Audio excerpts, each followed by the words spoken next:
अगला देखो, छठा अध्याय है उत्तर तंत्र का। और क्या लिखा हुआ है? सर्वगत नेत्र।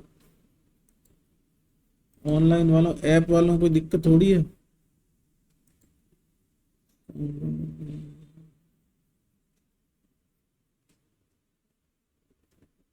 ठीक है, आओ देखो सर्वगत रोगों के संदर्भ में। सर्वगत रोग कुल कितने? सुश्रुत के अनुसार सर्वगत 17। सर्वगत का मतलब है जो कंजक्टाइवल पार्ट में होते हैं वो वाली डिजीज। अब पहले इनके अपन वो पढ़ लेते हैं क्या क्या है ये 17। देखो, 4 अभिसंध, ठीक है, 4 अधिमंत,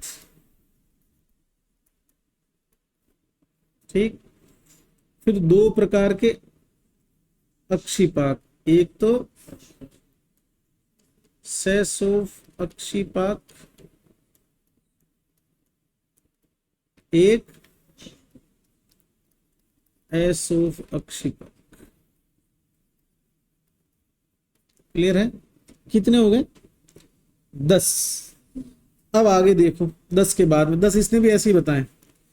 छंदस्तु चत्वारम, ठीक है, तावंत ही अधिमंता, सोफान वितो अशोफात युक्त पाकम इत्येवं 10। ठीक, अब आगे के 7 याद करने, सुनो गौर से। हतादिमंत 1, वात पर्याय 2, शुष्क अक्षिपाक 3, अन्यतोवात अम्ल्या दूषित और 2 शिरा है। तो मैं यहां लिख देता हूं +2 शिरा। कौन सी? उत्पात और, चलो 17 में से 12 वैसे याद हो गए, 5 तो याद करने। हतादिमंत, वात पर्याय, शुष्क अक्षिपाक, अन्यतोवात और अम्ल्या दूषित। ठीक, अब अभिसंध या नेत्र अभिसंध का मतलब होता है कंजक्टिवाइटिस। अधिमंत का मतलब होता है ग्लूकोमा। ठीक है, चलिए सबसे पहले बड़ी फेमस लाइन है वो पढ़ लेते हैं। कहता है, प्रायेण सर्व नयनाम्यस्तु भवत्य अभिसंध निमित्त मूला। सभी प्रकार के नेत्र रोगों का मूल है कौन? अभिसंध, मतलब कंजक्टिवाइटिस। इस लाइन को अगर थोड़ा सा वैसे सोचें तो अपन करेक्ट कर सकते हैं। चाहे नेत्र में कोई ट्रॉमेटिक रीजन रहा हो, चाहे कोई निज कारण रहा हो, कंजक्टाइवा में इन्फ्लामेशन होगा ही होगा नेत्र के रोग में। चाहे आपके आंख में कुछ गिर गया हो, अब आंखें लाल हो गई, है क्या वो? कंजक्टिवाइटिस। हाथ लग गया, चुभ गया कुछ भी, तो भी क्या होगा? एक्चुअल में ये सेल्फ डिफेंस है बॉडी की। इन्फ्लामेशन जो है सेल्फ डिफेंस में आता है। तो आई बॉल प्रोटेक्शन के लिए कंजक्टाइवा ये सब करती है। समझ रहे हो बात? तो लिखना तो क्या चाहिए था कि सभी नेत्र व्याधियों में सबसे पहले अभिसंध उत्पन्न होता है, लेकिन लिखा क्या कि सभी नेत्र रोगों का मूल कारण कौन है? अभिसंध। तो एक्चुअल में अभिसंध हर एक नेत्र रोग का first sign and symptom. Fill in the blanks में आता है, प्रायेण सर्व नयनाम्यस्तु भवत्य ... निमित्त मूला, अभिसंध निमित्त।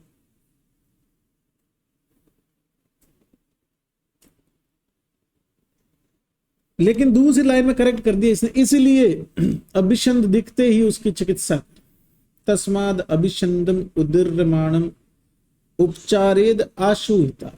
तो आपने डिजीज को प्रथम कंडीशन में ही, फर्स्ट स्टेज पे क्या कर दिया? ठीक, वातिक अभिसंध 4 प्रकार के हैं ना।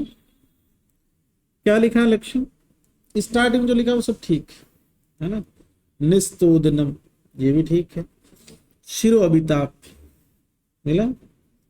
विशुष्क भाव, ये भी ठीक है ना, ड्राई आई बोल दो। शिशिर अश्रुता, ठंडे आंसू, बात ठंडी होती। पैतिक, दाह प्रपाकम, शिशिर अभिनंदा, ठंडे पानी से आंखें धोने में अच्छा लगेगा। धुमायनम वाष्पम उत्श्रयम उष्ण अश्रुता पीत पीतक नेत्र, सब किसके लक्षण है? पैतिक। चलिए कफज के देख क्या आएगा? उष्ण अभिनंदन।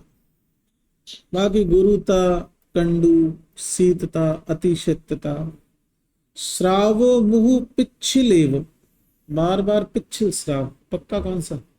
कफज। यहाँ एक गड़बड़ है, शिशिर अश्रुता कफज में नहीं है,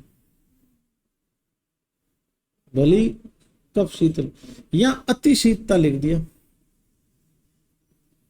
सित्ताम अति शीतम। अब आपको याद रखना है कि ओनली वातिक अभिसंध में ही शीत अश्रुता होती है, पैतिक में उष्ण अश्रुता प्लस शीत अभिनंदन, और कफज में उष्ण अभिनंदन और अतिशैत्यम, ऐसा। नेक्स्ट रक्तज है तो ताम्र अश्रुता होगी, है ना, लोहित नेत्रता, अति लोहितश्च, बाकी पैतिक वाले लक्षण। अधिमंत मतलब ग्लूकोमा। लिखा है कि अभिसंध का रोगी अगर निदानों का सेवन करता रहे तो किस में कन्वर्ट हो जाता है? ये अधिमंत। जैसे पांडु का रोगी पित्त आहार विहार का सेवन करे तो कौन कहता है? चलो अब सुनो आगे, अधिमंत क्या है? उत्पाट्य इव तीर्थम नेत्रम निर्मथ्यते तथा शीर्षो अर्धम तम च विद्यातम अधिमंत। उत्पाटन का मतलब काटना, निर्मथ्यते का मतलब जैसे आंख को कोई मथ रहा, सिरो अर्ध जिस साइड की नेत्र में ऐसा हो रहा है उधर पेन, इस डिजीज को क्या कहते हैं? अधिमंत। तो जैसे कोई नेत्र मथ रहा हो वैसा पेन, इसलिए अधिमंत, या इसको क्या बोलते हैं? ग्लूकोमा। चलिए ये इसके सामान्य लक्षण अधिमंत। अब वातिक अधिमंत देखो लक्षण, उत्पाट्यते इव मथ्यते अरणिवत, मिला, संघर्ष तोद निर्भेद, पूचन स्फोटनम आदमापन, शीर्षो अर्धम ये निषाद अधिमंतम मारुता। आपको इस बात का ध्यान रखना है कि कौन सा सामान्य लक्षण है, कौन सा वातिक। अरणिवत नहीं आता उसमें, है? चलिए नीचे क्या लिखता है और कहां? चलो पित्तज वाले में रक्त राजीवत, ये ठीक है। वन्नी वव इव अवदाते यकृत पिंडोपम शारेण आक्तम इव शतम, जैसे शार से जला दिया हो, यकृत के समान आईबोल हो जाती है और अग्नि से जलने के समान पेन। और क्या लिखता है सुनना,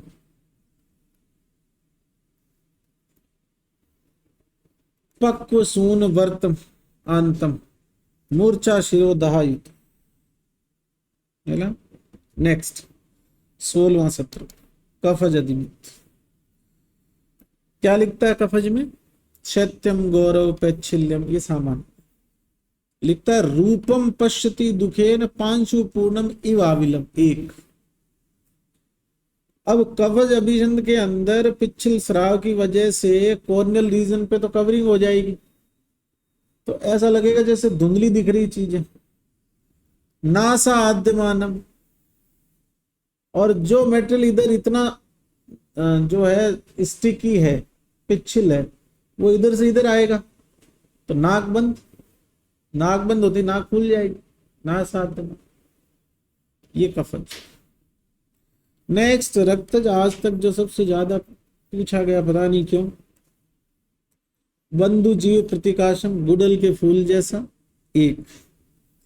स्पर्शनम असमम, रक्त स्त्राविक तो ठीक है। पश्यते अग्नि निभा दिशा, इसमें चारों तरफ जो धरती है वो आग से जलती हुई दिखाई देती। पुराने जमाने में ब्लैक एंड व्हाइट टीवी आती थी, तो जो गरीब आदमी होता था वो तो ब्लैक एंड व्हाइट लाता था, और पैसे वाला होता था वो कलर लाता था।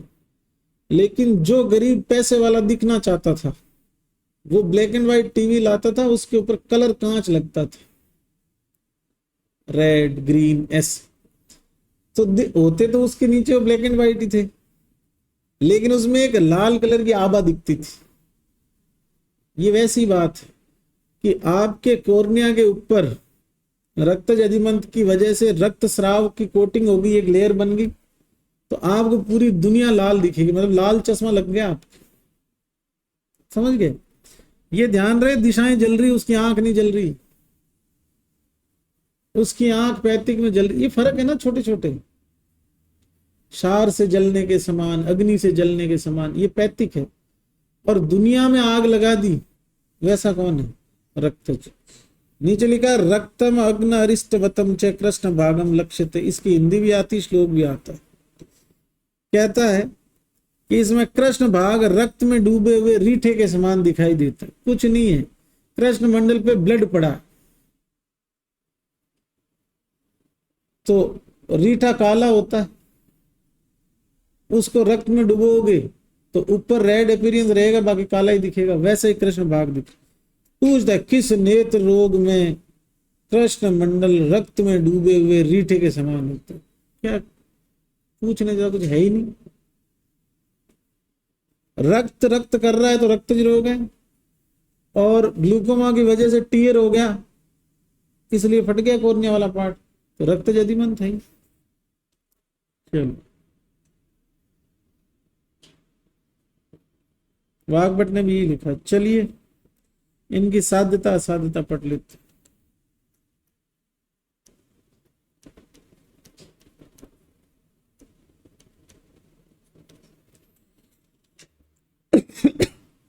कहता है कि जो पैतिक अधिमंत है उसमें दृष्टि तुरंत नष्ट हो जाती है। ठीक, आगे लिखता है रक्तज में 5 दिन, वातज में 6 दिन और कफज में 7 दिन में दृष्टि नष्ट हो जाती। अब आप सोचेंगे ये क्या है? ये देखो, ये पी मतलब पित्त, ये रक्त, ये वातज और ये कफज। ये ध्यान रहे, वो आदमी मर नहीं रहा है, अंधा हो रहा है। समझ रहे हो बात को? प्रश्न क्या आना चाहिए? या तो लिखे कब असाध्य हो जाता है या दृष्टि नाश हो जाता है। दृष्टि नाश का क्रम है अधिमंत के अनुसार, ग्लूकोमा के अनुसार। पैतिक में तुरंत, पैतिक प्रोफेसर रवि कुमार से याद हो जाएगा, 0567। ठीक है, यही लिखा हुआ इस। चलो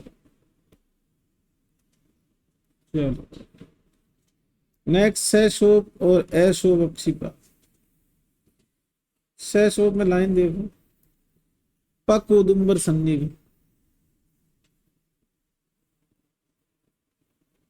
ठीक है,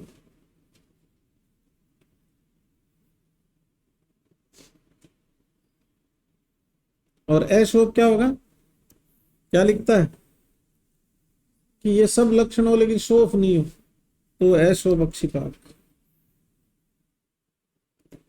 बाकी पाक है तो ये लक्षण तो सारी आएगी ना, वेदना तो सारी, दा संघर्ष है ना, निस्तोद गौरव, तीनों दोष होते हैं ना पाच्यमान अवस्था में। तो गौरव कफ, नितोद वात, दाह पित्त, ये तीनों ही पढ़े तो लाइन समझ में आनी चाहिए। चलिए, अतादिमंत।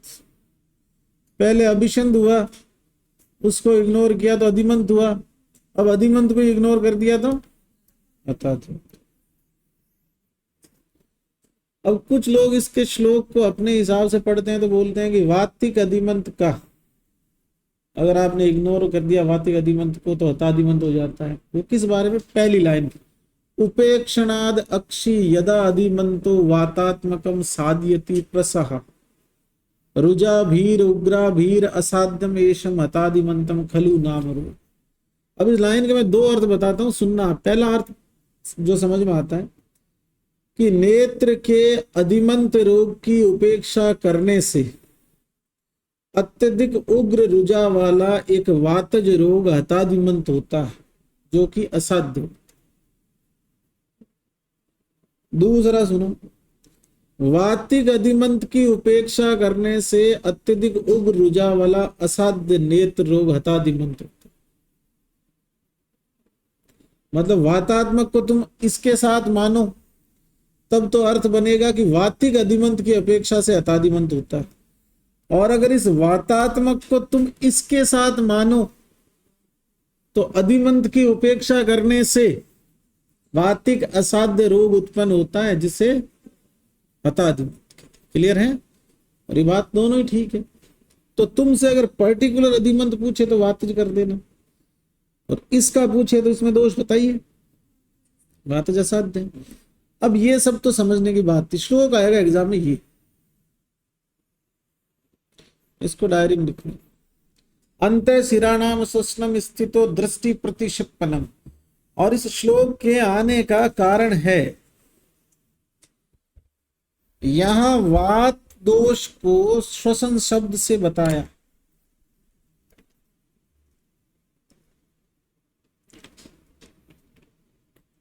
वात दोष को किससे बताया? समझ गए? तो हमेशा याद रखना कि यार नेत्र रोगों में श्वसन श्वसन करके जो लाइन आ रही थी वो किसकी? अब सुनो गौर से बात को। अंते शिराणाम श्वसन स्थितो दृष्टि प्रतिक्षिप्पनम। तुम में जरा सी बुद्धि होना तो तुम अधिमंत तक तो पहुंच ही जाओ। अंत शिराणाम वात, अंदर की शिरा में वात भर गई, और अपन क्या बोलते हैं? इंट्राओक्युलर प्रेशर। दृष्टि प्रतिक्षिप्त मतलब चीजें अपनी जगह से शिफ्ट हो रही है, इंटरनल प्रेशर बढ़ने से। अब दृष्टि शिफ्ट होगी तो फाइल निपट गई ना यार। तो दृष्टि प्रतिक्षिप्त, इस शब्द से पता चल रहा है कि असाध्य नेत्र रोग है। और प्रतिस्थापन तभी होता है जब इंट्राओक्युलर प्रेशर ज्यादा हो, तो ऑर्गन पे प्रेशर आता है तो ये अपनी जगह से हटते हैं। तो दृष्टि प्रतिक्षिपन शब्द देख के भी तुम हताधिमंत कर सकते। दृष्टि गई तो सब गया, समझ रहे हो? चलिए, हताधिमंत एक असाध्य वातिक रोग। नेक्स्ट, वात पर्याय। कौन सी क्रेनियल नर्व बाबू? फिफ्थ। इसमें क्या होता है सुनो। देखो पहले तो आप पर्याय शब्द को या पर्याय शब्द को, ये वैसे जो है ना पर्याय या पर्याय, इसका मतलब समझो। इसका मतलब होता है क्रम से, है ना? अब क्रम से क्या है? इसमें वात कुपित होती है, ठीक। पक्षमाद अक्षी भ्रुवम आश्रितस्तु यथा यत्र नीलम संचरत प्रदुष्ट। वात कुपित हुई, ये आईब्रोज है, भ्रू, ये पक्ष। कभी वायु इधर, कभी इधर, कभी इधर, कभी इधर, एक सीक्वेंस में, इधर डिस्टर्बेंस, फिर इधर, इधर, इधर। तो चूंकि क्रम से पक्ष और भ्रू के साथ में दूषित हुई वायु ऐसा रुझा उत्पन्न करने का काम करती है, इसलिए इसको क्या बोलते हैं? वात पर। तुम मुझे बताओ, साध्य असाध्य या पे दोष? वातज साध्य नेत्र, वातिक है, साध्य है, सर्वगत भी तो है ना? चलिए नेक्स्ट, शुष्क अक्षिपाक। बताओ दोष। ये भी वातज साध्य। अब कोई कुछ भी कहे, ये ड्राई आई की जो प्रॉब्लम है ना, उसकी कॉम्प्लिकेटरी कंडीशन है। ड्राई आई की कंडीशन में आर्टिफिशियल टीयर की नीड होती है अंदर के मॉइस्चर को बनाने की। अगर उस कंडीशन में आर्टिफिशियल टीयर का प्रयोग नहीं किया गया तो अंदर अल्सर बन जाएंगे। अब नाम को पढ़ो, शुष्क हुई अक्षी और फिर उसमें हुआ पाक, दिस इज कॉल्ड शुष्क अक्षी पाक। क्लियर है? क्या लिखता है सुनना। यत कुणितम दारुण रुक्ष वर्तमम, ड्राई आई है।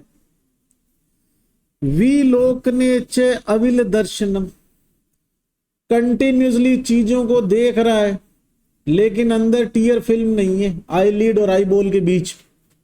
समझ पा रहे हो कि नहीं? अब क्या होगा, घिस जाएगा अंदर से, कंजक्टिव वाला पार्ट जो लीड के अंदर की तरफ का है। सुदारुणम यत प्रतिबोधने च शुष्क क्षिपा। अब एक दिन तो देख लिया, जिस दिन ड्राई आई की प्रॉब्लम हुई थी, रात को सोया, अगले दिन उठा तो आंख खुली नहीं रही कुछ भी देखने के लिए, क्योंकि जैसे ही आंख खोलेगा तो आई बॉल के ऊपर मूवमेंट किसके होंगे, आई लीड और इस नीचे वाली कंजक्टिवा के।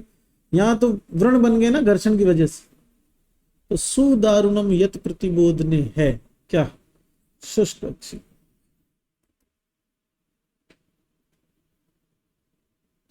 चलिए, अन्य तो बात,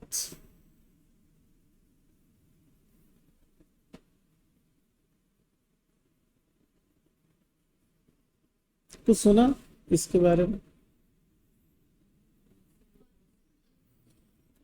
एक रोग होता है अनंतवात, वो शिरो रोग।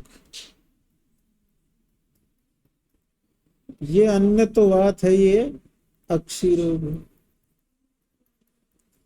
इजी कर देता हूं आज, तुम्हारे वाले तरीके से याद करवाओ। देखो, ह्यूमन ब्रेन की कैपेसिटी अनंत।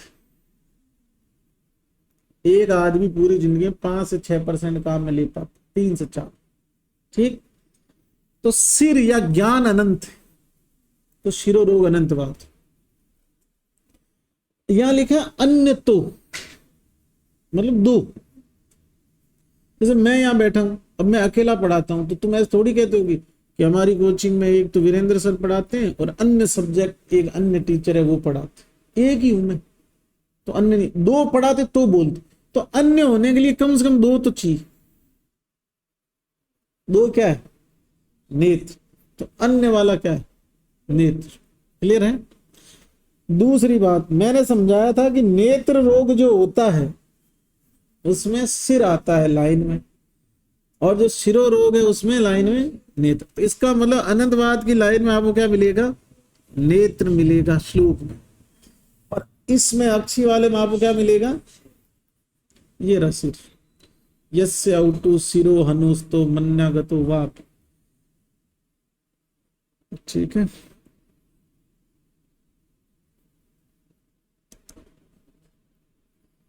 नेक्स्ट अम्ल दूषित, अशस्त्रकृत साध्य पैतिक सर्वगत रूप। क्लियर है? अम्लेन भुक्तेन विदाहिना सोफान विते लोहित के से नीलेर द्रग अम्ल दूषित। कुछ है ही नहीं, अम्ल खाने से जो लोहित वर्ण का, नील वर्ण का शोफ उत्पन्न हो जाता है संपूर्ण नेत्र में, उसको क्या बोलते हैं, अम्ल दूषित। और ये मल्टीपल कलर पित्त के ही होते हैं, नीले लाल एक साथ सारे, पैतिक रोग है ही। नेक्स्ट, शिरो उत्पात और शिराहर्ष।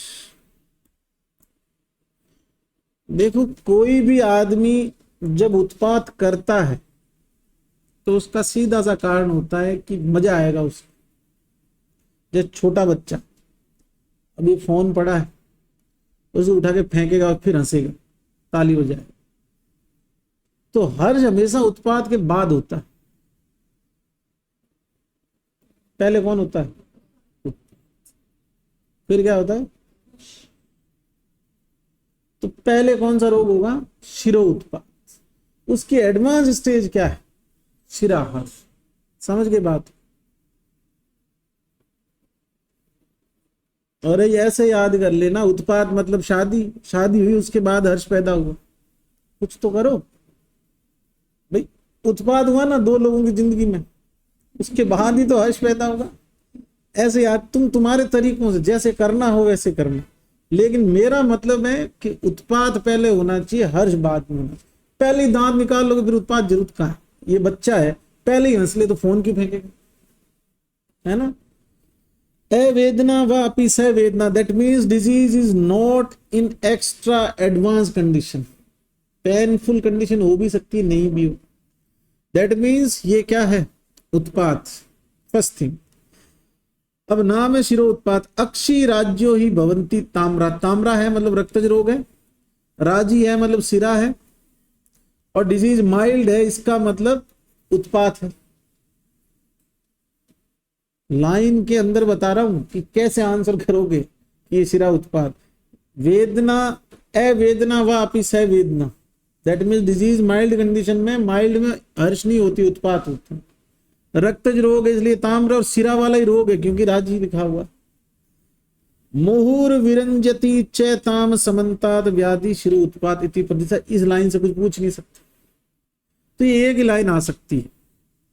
तो अवेदना व अपि सवेदना ये बताएगी कि रोग जो है वो माइल्ड है। अक्षी राजी, राजी कहां से सिरा आएगा, रक्तज है पक्का। अब तुम देख लेना सिरा उत्पात है कौन सा। अब अगर इस कंडीशन में रोग का ट्रीटमेंट नहीं किया जाए, क्या लिखता है, मोहात सिरो उत्पात उपेक्षित, मोह मतलब गलती, इग्नोरेंस, नाम होता ना लड़कों का मोहित, मतलब जिसको देखती सब अपनी शुद्ध बुद्ध खो दी, गलती कर दी, मतलब कुछ याद ही नहीं रहे वैसे। तो मोहात सिरो उत्पातम उपेक्षित, जायन्ते रोगस्तु सिरा प्रहर्ष, गलती कर दी, सिरा उत्पात को हल्के में ले लिया क्योंकि ज्यादा पेन वेन हो नहीं रहा था। अब ये किस में कन्वर्ट हो गया, शिरा प्रहर्ष। तो उत्पात पहले हुआ, बाद में क्या हुआ, शिरा। अब सुनो गौर से इस बात को, वहां पर केवल अक्षी राजिकाएं उत्पन्न हो रही थी, मतलब प्रोमिनेंट हो रही थी वेन्स या वेसल्स, यहां फट गई।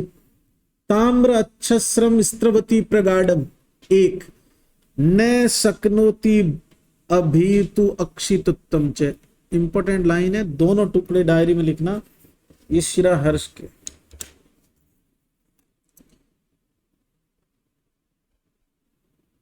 देखने में असमर्थ न शक्नोति भी अक्षितुत्तम च, और ताम्र श्राव। अब तुम कॉमन सेंस लगाओ ना कि सर्वगत रोग है, तो पूरी नेत्र के अंदर अक्षी राजिकाएं उत्पन्न हुई, तब तक तो शिरो उत्पात।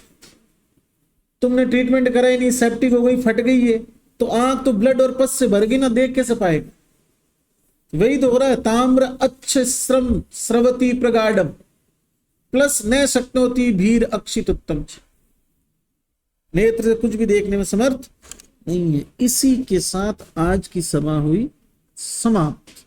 कल पढ़ेंगे दृष्टिगत रोग, और बहुत मजा आने वाला कल। एक्चुअल में नेत्र रोग जो है ना, उसका मीनिंग ही देखा जाए तो दृष्टिगत रोग। ये सब तो आईबॉल के साइड में जो जो स्ट्रक्चर्स थी उनसे रिलेवेंट डिजीज थी। मेन जो पॉइंट है वो क्या है, दृष्टि, जहां से लाइट अंदर जाती है। तो इसमें सबसे कॉमन डिजीज तो आपकी कैटरेक्ट है, तिमिर बोलते हो जिसको। तिमिर यहाँ 6 प्रकार के आएंगे, उन्हीं को कांच कहेंगे। फिर वो एडवांस स्टेज में जब दिखना बंद हो जाएगा उसको लिंगनाश कहेंगे। और इस चैप्टर को मिस मत करना, क्यों, क्योंकि इस चैप्टर का सबसे बड़ा कंफ्यूजन है कि तुम्हें बाद में ये समझ नहीं आएगा कहाँ लिंगनाश बोलना है, कहाँ तिमिर बोलना है, कहाँ कांच बोलना है। क्योंकि एक तो इसमें लिंगनाश के दोषानुसार लक्षण अलग है, एक तिमिर के लक्षण अलग है। फिर आती है पटलगत तिमिर के लक्षण, प्रथम द्वितीय तृतीय ऐसे। तो इस वाली क्लास को मिस नहीं करना, ईमानदारी से लेना। और कल ये जो 12 रोग है ना आपके, इनके नाम देख के आना। जैसे ये लिख रहा है देखो, पित्त विदग्ध दृष्टि, धूमदर्शी, असुजाड्य, नकुलांध्य, कफ विदग्ध दृष्टि और गंभीर। और 6 आपके कौन से हो गए, है ना, कांच। फिर इन 12 में से भी 6 3 3 याप्य, साध्य, असाध्य ऐसे। ठीक, इसके आगे का पढ़ेंगे कल।